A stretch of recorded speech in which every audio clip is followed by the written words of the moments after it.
เยี่ยแห้งน้องเอ้ยสุกี้ทะเลตัวนี้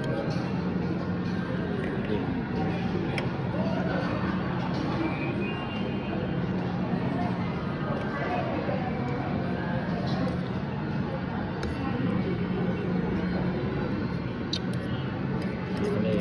สุกี้ทะเลพี่น้อง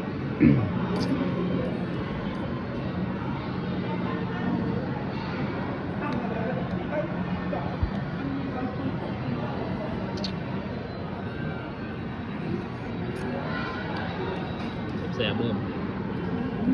กินยัง ปรุงพี่น้องอันนี้ สาวคงจะโค้งเลยอย่า นี่ อย่าแล้ว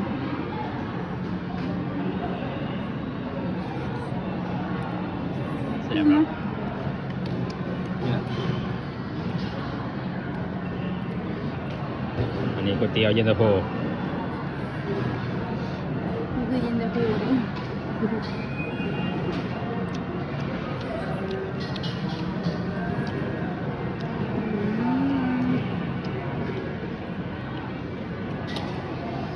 แซ่บคัก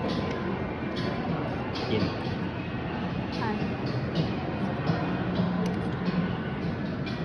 ก็เบิ่งก่อน